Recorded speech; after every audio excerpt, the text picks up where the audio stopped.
Hi, everyone. Back again with another interview on Becoming Witch. And today I have the opportunity and the pleasure to talk with Drew. I'm sure many of you who may be watching YouTube and are watching Witchy channels have come across at least one of her videos, She Who Walks Between the Worlds, right? Right. Yes. So you could find her link and a couple of links, because I think we're going to have a link for your business too. Yes. Okay, cool. We didn't talk about that before. Sorry. Yeah, we did. But I'll put all the information that I have for Drew and where you can find her in the information section of this video. So we're talking about transitions and stagnation and witchcraft practices. So I kind of like to get a baseline so anyone that may not be familiar with you, Drew, will have an opportunity to understand where you're coming from. So I want to open the interview with talking about what drew you to witchcraft, or what encouraged you or motivated you to start studying about witchcraft, kind of like your introduction there. Okay. In 2006, I got pneumonia, viral pneumonia, and I was misdiagnosed. And I went home just thinking I was a little sick, and I ended up being very, very sick. And during that time, there were lots of weird things happening. I was hearing things and smelling things that no one else was. And I was having weird dreams. And basically 2 months later, I finally got up out of bed, and I just was so like cabin fever sick of being inside that I spent a lot of time just sitting outside, staring into space just to be outside. And I started having these weird epiphanies, and I just kind of realized that I was kind of communicating in a way with this tree.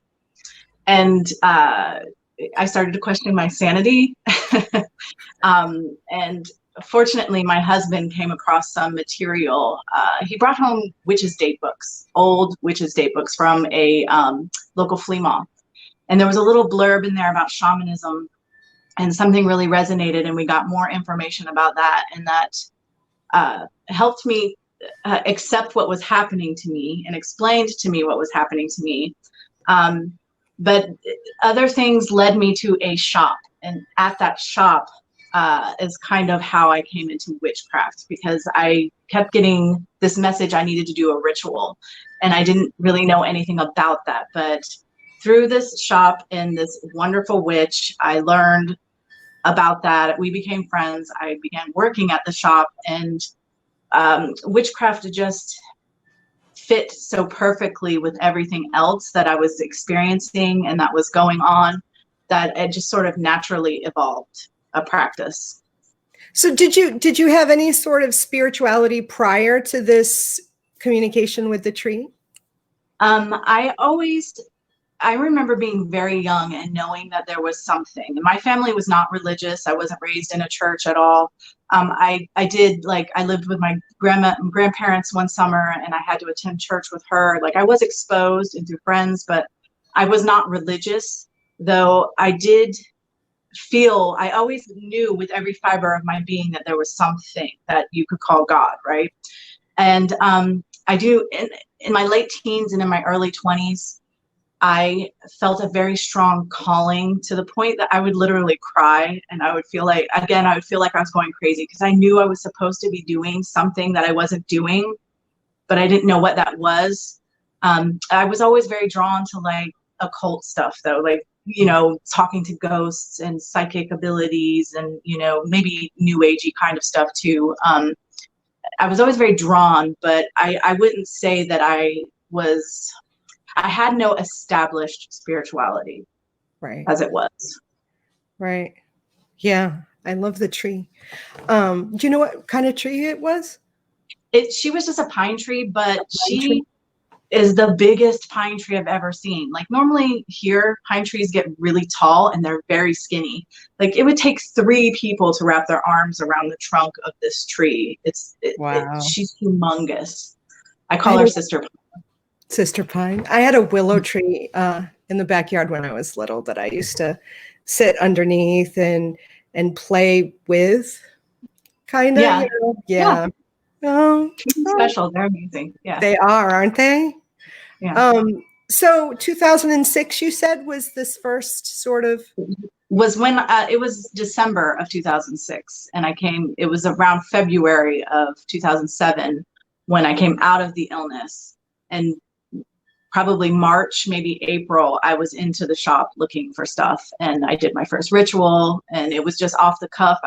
I did not associate it with witchcraft at all, though it was very witchy, and like I said, it all just kind of snowballed from there.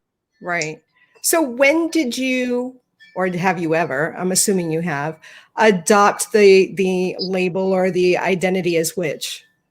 It was probably in 2008 that I formally was like, okay, I'm witch.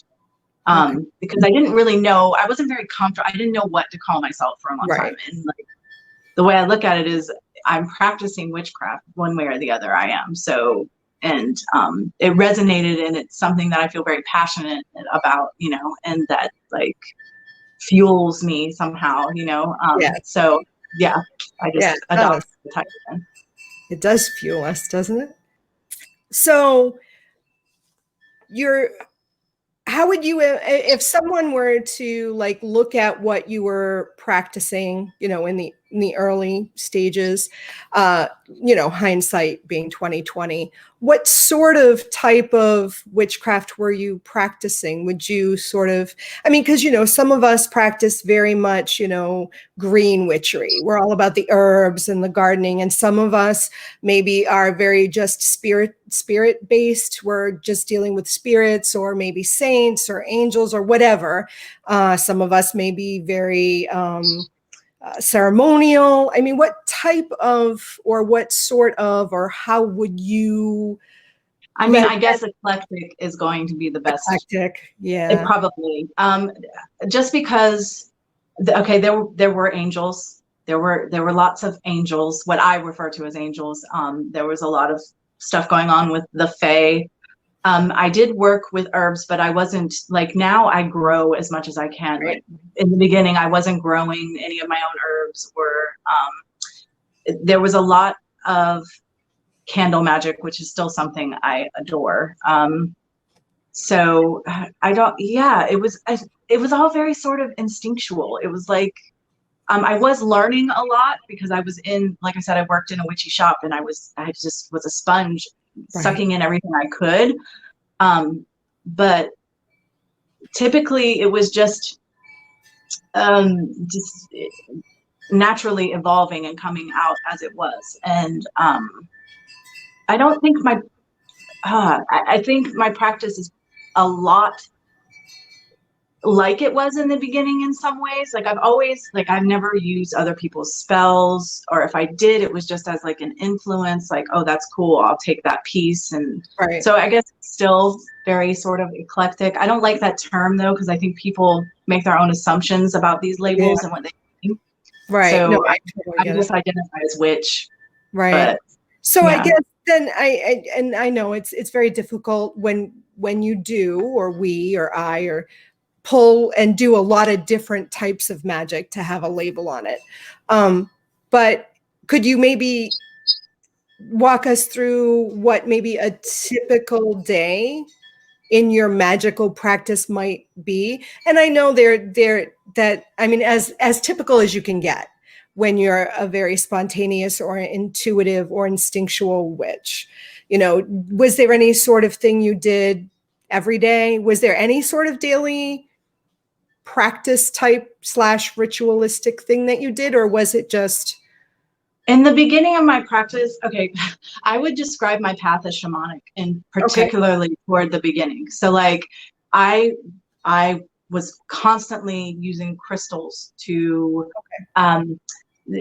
create whatever it was I was trying to create. So like I have medicine bags, like little pouches that I was always putting different formulas in, and it was mainly like crystals, and I'm working with these crystals. Like I was super crystal heavy. A lot of manifestation without necessarily spell work necessarily. As far as like if I did something on the daily, if I did some, it's hard because I worked in the shop a lot. I wasn't there every single day, but like in the shop, yeah, magic was constantly happening. You know, Right. whether you were smudging the shop or you were doing a protection spell in the shop, or, you know, there's always something, you're teaching somebody something or you're learning something. There's always something magical happening in that environment. But at home, I was very sort of, I went out and grounded every day, unless it was raining or whatever. I would go out onto the earth and just put my hands on the earth. I would commune with my guides in the yard. I would talk to the trees. I was really, for my daily practice for a long time was just like about balancing my chakras and getting those clear. And then like, I had a daily practice, if you will, but it didn't look the same all the time. It's whatever I needed to work on. So like for a few months, it might be the chakras, and for a few months, it might be, I don't know. Did you find, and I only asked this because I found it was true for me when I worked at the Witchy shop, that you were very much influenced by what was going on in the shop, especially if you're spending all that time there. Absolutely, because not only was there the element of whatever was going on in the shop, but we were constantly having classes. We taught classes. We had guest people come in and teach classes. So somebody comes in and they're talking about the Mayan calendar, and you're like, what? And so like, even if you're not into the Mayan, you know, there's something comes out of that. Somebody comes in and teaches a class about numerology. Okay. Like, wait a minute. For that time period, yeah. So for that time period, my magic might revolve around specific numbers or what have you, you know. So yeah, I was definitely influenced by what was happening in the shop. and you no longer work at that shop, right? No, I haven't. I left there in November of 2012. Yeah. Okay, we'll get to that in a second because I'm sure that'll come up. Yes. Okay. So when you actually did your crafting, though, were you working with other people? Were you working with people from the shop to do your own manifestation? Were you working alone? Was it like half part of that? Yeah, it's both. Obviously, I did a lot of solitary work. I've never like been part of a coven or anything, but my husband is also a practitioner. And my boss lady is a beautiful Wiccan woman. And so we would, you know, we did all the Esbits and the Sabbats together. We'd go out onto the beach and do ritual, or we'd go into the woods and camp out and do, you know, a Sabbat ritual there. We'd have big circles because we'd invite other people who were regulars in the shop. But yeah, there was a lot of intense work with the three of us, as far as my boss lady, my husband, myself. But then, of course, I was also doing my own, because I'm kind of an independent person, and stubborn isn't exactly, but if I want to do something a certain way in particular, I'm going to go ahead and go for that and do it. So right. Well, no, that makes sense. And just looking at that and having my own experiences, when you're building your own practice on your own, and then you're working with other people, it just makes that work much more powerful, more forceful, because you have an understanding of how your magic works, I think.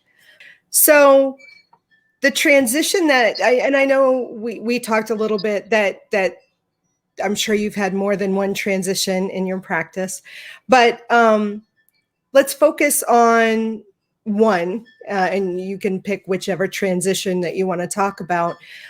Can you talk to us about what led up to the transition, and then what that transition was, in as much detail as you are comfortable with sharing? Sure. So I'll talk about the first one that was, I think, one of the more powerful ones. So in 2011, in June of 2011, my mother was diagnosed with stage 4 stomach cancer, and within days she died. She died of basically diabetic shock. So it was very quick, it was very sudden, it was very unexpected. Now looking back, I can see how the whole year leading up to her death, she was dying. There was a lot of activity in the house. There was there was so much going on, not just that I was seeing, my mother was seeing, and my husband was seeing, and all these experiences.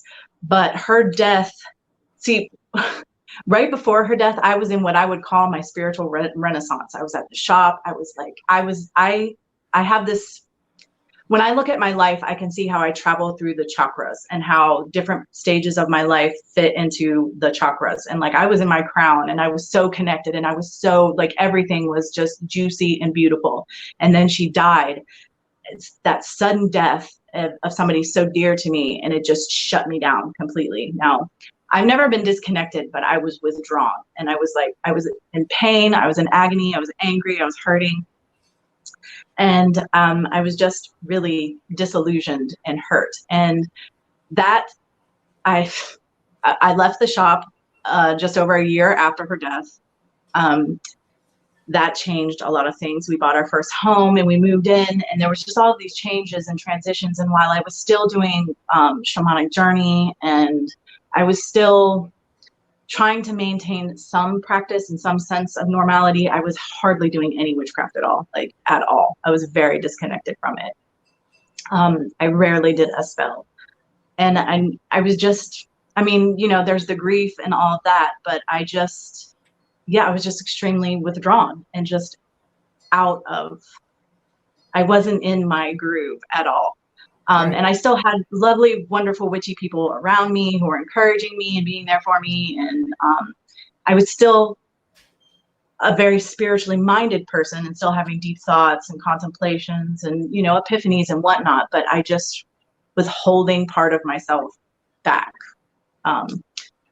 That lasted until 2016, actually. So from 2011 to 2016, I think it was 2015, 2016. I still was part of this local spirit group. I helped the woman who ran it organize it and set it up. It was something we did once a month, got together. I mean, I was still going through the motions, but it was just it was just that. It was mostly just going through the motions. And I still felt passion, but I really was very much out of my witch. And I was just sort of, I don't even know how to describe it, honestly. And honestly, someone else kind of kicked me in the butt to get me back into my, the woman who was the leader of that group, we were having a discussion, and years before this, we had a discussion where we were talking about the woods behind my house, my family home, where my parents lived. It's a graveyard, the woods back there, for animals and people. And so she had made a comment that it was very dark and that she just wanted, she's a light worker, and she's one of these, I don't know, she's a light worker and she's a medium, and she doesn't believe in like anything sort of dark or evil, and she doesn't think that shadow work is necessary, stuff like that. At any rate, right.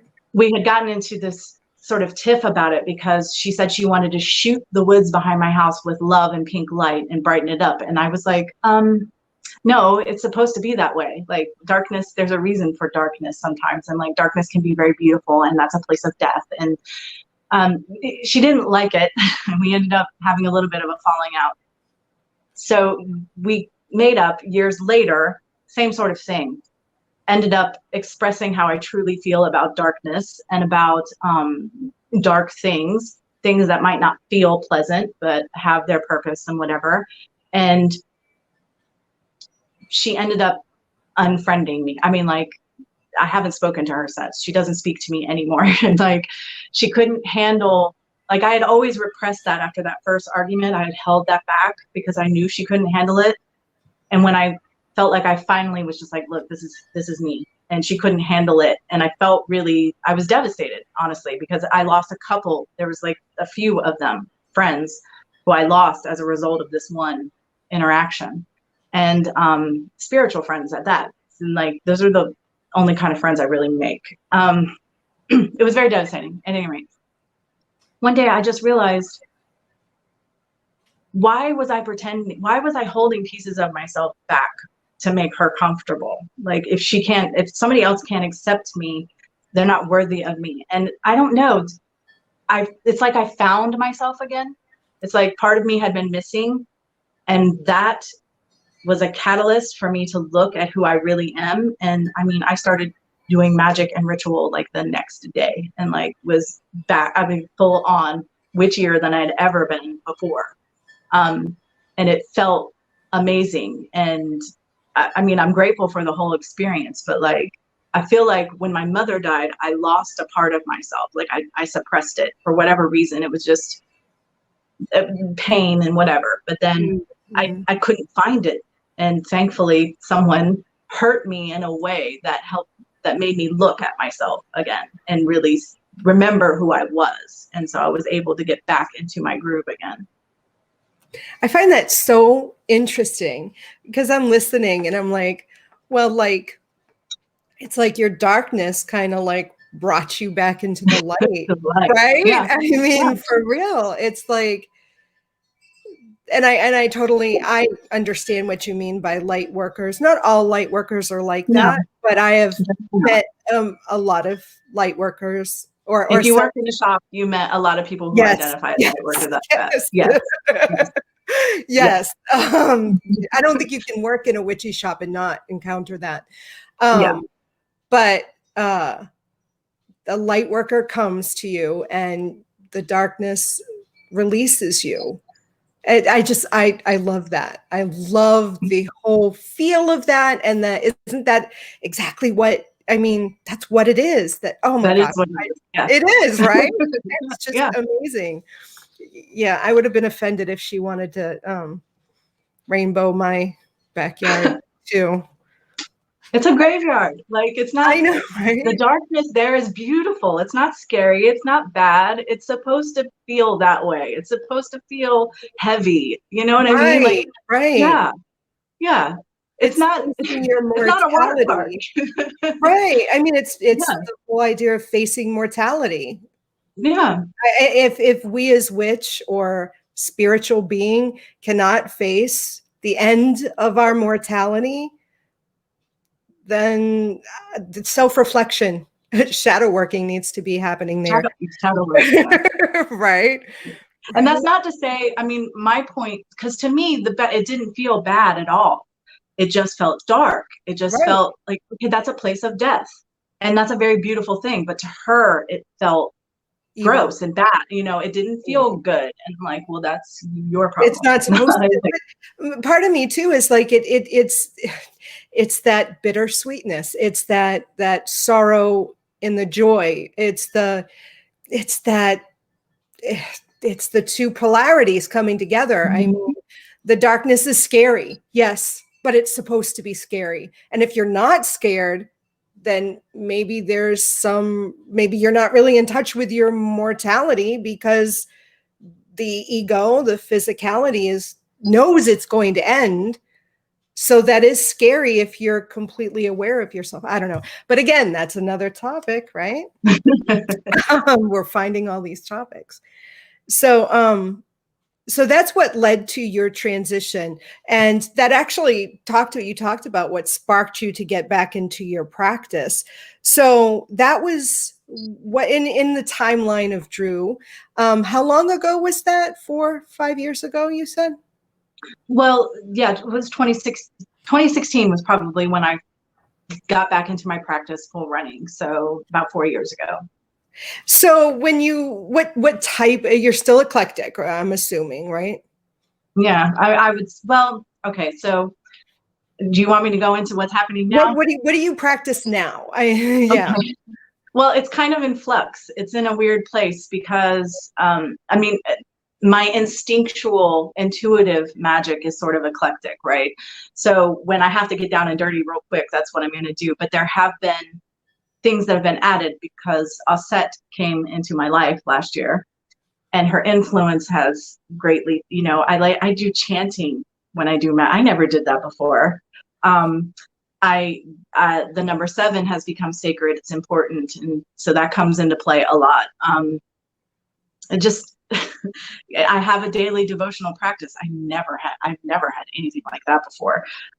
So it's still kind of in flux because I'm trying to let it happen organically. Like at first I was freaked out. But you know, I very quickly accepted it, and I'm just sort of trying to let it evolve as it will, because at first I thought it was going to become very ceremonial. And I don't know if that's going to happen actually, because the more I look into Cometicism, it's it the ritual. There's certain aspects that are important in that aren't as important as being very rigid and specific in the exact ritual of what you're doing. So I had ideas of like the Golden Dawn or whatever, and I was very, yeah, and I was very sort of overwhelmed because I've never been drawn to that sort of thing, but I thought I might need some of that to sort of even me out and balance me out, and that's fine. But fortunately, I don't think it's going to be quite that.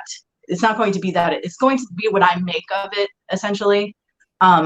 So similar maybe, but it doesn't have to look exactly like that. Right. So yeah, like short answer, a loose structure, not so yeah. ceremonial. Yeah, because that stuff is like 35 degrees and the right Right. foot and the are you kidding me? Right. I get it, but I'm very interested in the idea. I think it's called Zeptepi.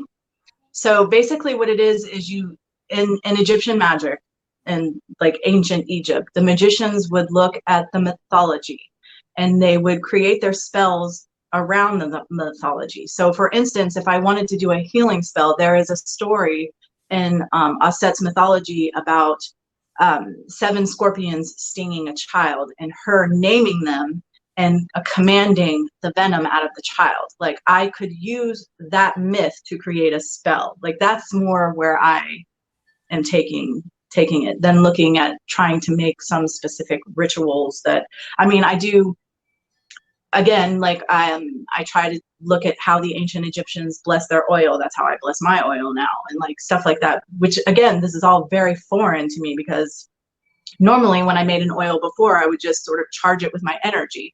And now I'm doing this. It's not hugely elaborate, but it's far more elaborate than what I was accustomed to. Right. So like I said, it's in flux. I don't really know what's going to happen. I'm not trying to be a reconstructionist. Right. I'm just trying to work with Aset and go where she leads me and be respectful of her because I adore her. So I'm just trying to get the most out of the opportunity that she's giving me, I guess. And that's unusual for you as well, isn't it? Yeah, I've never worked with a goddess. I mean, like, I've had goddesses pop in and be like, hey, and we did a spell together or something. You know, I don't know. I've had some gods work with me a bit, but I've never worked with a goddess. I've never worked with any personified deity the way that I am with her ever. I wasn't against it. Like it wasn't something that I thought was hokey or, I fully respected it. It just didn't happen. I always, again, my path at its core, I'm pantheistic and it's very shamanic. So for me, it was just great spirit. And while, angels and guides and personified deity could help me with specific things in specific circumstances, I just never would have imagined that I would have what I would refer to as a matron, which I do. I mean, I've done a self-dedicated to her, and like I never would have thought that I was going to do something like that. So yeah, it's very bizarre. I love it. It's exciting. It's very bizarre. Yeah, it's so exciting. So you said you have a sort of daily practice now, where before you didn't. You have a specific daily practice now. As much as you're willing to share, what is a typical magical day for you now? Okay, so typically I have an oracle deck that I use to work with Aset, and I will, at the beginning, again, 7 days, 7 being sacred, at the beginning of the week, and it doesn't matter what day that falls on, it's just 7 days, I will draw cards for the week. And like once every month or two, I will ask if she has any like sort of more grand specific message for us to be working on in the meantime. But at any rate, the cards I draw for the week are, what I need to know for the week and what I should be working on in that week. And I work through those through the week. But each day, there's a few things that are kind of like a workout, you know, that are kind of mundane, watering my plants, but I still consider them kind of part of it, because to Of me, course. it's all Yeah. spiritual. Yeah. But I do the cards. I may do a meditation or go into the astral. That's not necessarily every single day though. And then at her shrine, I go to her shrine, and I have devotional candles, and if I need, I will anoint. I have a special oil for her that I will anoint the candle with before I light it the first time, because they're very tall candles, so it takes a little while to burn through. But I light the candle, and I have specific things I say. I light an incense, and I sort of smudge, if you will, the whole shrine, myself, and then her statue. And then I have, again, specific things that I say to her, and I bow to her in the way that I understand they did in ancient Egypt, which, again, like, sometimes I do sort of yoga stretches, and I'll be doing probably like Sith practice.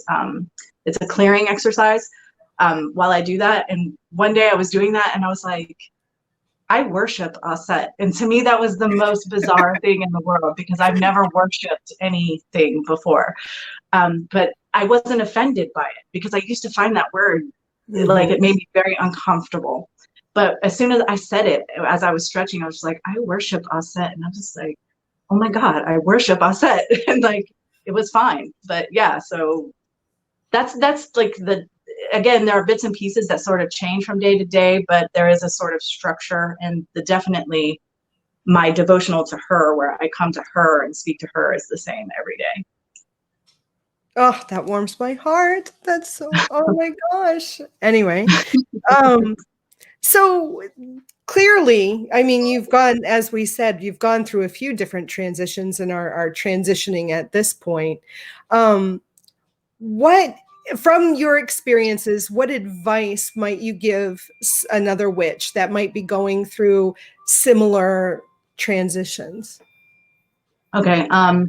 Something I didn't mention, when I was going through that long period where I was a bit disconnected and I wasn't practicing, I was doing a lot of shadow work. So that is one advice I have, because honestly, if we find ourselves especially in a slump stage at all, there's something going on. There's something that needs to be addressed. And for me, most of it was pretty obvious what it was, but poking around a little bit into our own emotional or psychological state can definitely be helpful in those instances. As far as like this part of the transition with Aset, like, it was very scary in the beginning for me, because it's such a foreign thing, and like, what is happening?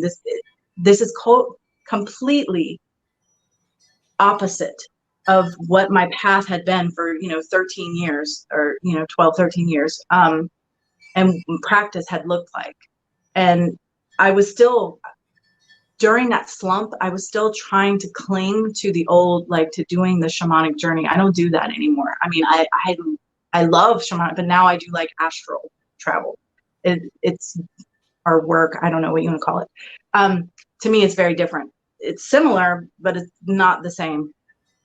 So I was trying to cling to this old idea of what I was and who I was, and these titles and understanding of myself. And this new thing coming was very scary to me. But for me, fortunately, I already had this relationship with spirit where I understand that I came to this conclusion a long time ago, that if I don't trust what's happening and just sort of surrender and just accept it and move through it, like, if I resist it, it's only going to make it harder, and it's only going to be scarier, and it's only going to take longer. And actually, whatever's happening is in my highest good and is what I need to be doing. So I just have to trust in the process, and trust in myself, and trust in my connection, my spiritual connection, and sort of move through it. So I don't know if that makes sense, but it's kind of, I use the word surrender, and I know that's kind of it's a weird word. It's like religious kind of word, right? But surrender to whatever that is. I mean, if that's goddess, if that's yourself, whatever that is, surrender to that higher wisdom, and that I don't know, hopefully try to have this understanding that you are safe, and that even if it doesn't feel good, it's moving you in the right direction. Because sometimes we need to be pushed outside our comfort zone. We need to be tested. We need to, face some demons, whatever it is. It doesn't always feel good, but ultimately when we come out of it, we're better for it, and we're in a better place, and we're better in our craft or in our practice or our spiritual connection or whatever that looks like. Does that make sense? It does. It does. So advice, basically the advice that you're giving is surrender to whatever that is calling you. If, that's very religious too, but I mean, we all understand. Have trust. Right. Faith. Like, I don't think, I mean, you can, I have my own negative connotations for all of these words too. So like, but I don't, it doesn't matter if you call a tree a flower, it's still a tree. So like, call it whatever you need to call it to get through. But the advice is to trust in the process. Trust that you are moving in the direction for your highest good. Even if you have to say, I mean, like I have to have a conversation with Offset, for example, and be like, okay, I'm putting this in your hands and I'm trusting that it's in my highest good because we have this relationship now, and then let it go. Mm-hmm. Of course, if you're an atheist, that might not, if you don't have that spiritual, that might not work. But even an atheist witch can trust in themselves, their higher self. Exactly. If they look at the god and goddesses as archetypes, or they don't even. I mean, there's always this sense of self or higher self or conscious or the awoken self or whatever you want to call it. Having that connection and that trust and that intuitiveness and following that, I think, would bring you to the same conclusion. Definitely following, like, again, take it back to like following my intuition, trusting my own gut, mm-hmm. or what have you. That's kind of how I came to it with spirit years and years and years ago. I was having self-doubt about my own like intuition and my own ability to, and I realized that if I believed I was connected to some higher power and that it was guiding me, that by not trusting myself, I was also not trusting that higher power. And that kind of put things in perspective and allowed me to move forward. And so again, when I say I surrender, that's kind of what I'm just falling back on, this idea that I'm connected and like I'm moving in the direction I need to, whether I realize it or not, consciously. Yeah. I was just thinking, how would we, I mean, if there's someone going through a transition that is very different, their craft is looking completely unlike what it used to look like. And they say, okay, Drew, I'm going to surrender. I'm going to follow my intuition. But how do I know it's really my intuition? Or how do I know I'm not making it up? Okay, well, I have a couple of answers for that. Okay. First off, I would say, who cares? I mean, as far as if you're just making it up.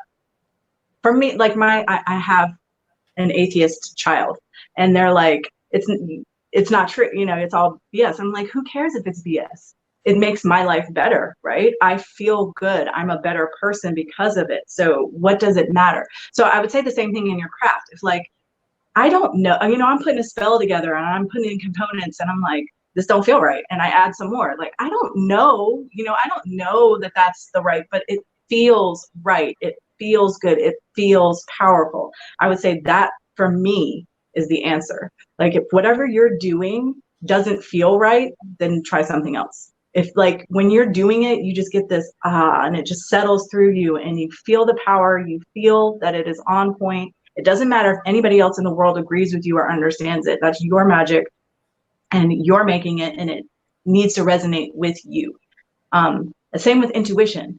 If you feel like you're being guided to do something, but somehow, there might be resistance and there might be fear, but when you're headed in the right direction, there's going to be some sense of that. You're going to feel this level of comfort within whatever the decision is you're making, even if there is some resistance and some fear, especially if you look at what that is. Like, what am I feeling? Again, sort of a shadow work, but a milder version of it. Right. what is it I'm really afraid of? Right. You know, am I afraid that if someone were to see this, they're going to judge me that I'm using this herb in this way when everybody else Right. says it shouldn't be used that way? Right. Because who cares? Like, they're Right, not going to see you right, unless you want them to. So, right. And yeah. if you're afraid of them judging you, why are you showing them anyways? Because then Yeah. you're just asking for it. Um, and maybe you should check that out. Why are you asking for it? Yeah, and I was just thinking as I was listening to you describe that, there's a lot of feeling approaching the craft in a sense of how it feels. And I think of my husband, who is more of an intellectual, and he approaches things intellectually and not feeling. But even in that, if you're a witch who is more intellectual than just what you believe, I mean, if you believe in certain correspondences, or you believe in, if you're an atheist witch and don't connect to deity, and you believe in the higher self or the more conscious self, believing that, and still, again, like you had said, following that belief or the intuition in that way, it would still, I think, come out to the same conclusion. You would know when you're walking in the opposite direction. It wouldn't settle well. Your thoughts wouldn't be clear. You wouldn't have the clarity if you're coming at it in a very intellectual way too. Yeah. Yeah. I think that's good advice. I would agree with your advice. Well, I hope so. But it's the only advice I have. Right, right. I don't think either. I can only, I can only understand all of it through my own filters, and that's how I understand it. So I don't know. And it's not that it's necessarily like, I don't think there's one answer to any question. I really don't. Yeah. So agree. And that's also why I'm trying to interview more than just one type of person, because I'm sure, I think you've said it before in your videos, not everybody's video or everybody's opinion is going to sit right. You find the people and the opinions and the perspectives that resonate with you, and the others, they just don't. And that doesn't make anyone better than the other. nope. It just makes It's just it different. right. Exactly. Yeah. Well, thank you for talking with me today. This was great. This was wonderful. And I hope this helped or at least gave a new perspective to others who might be watching. And until next time, I love you. Blessed be everyone.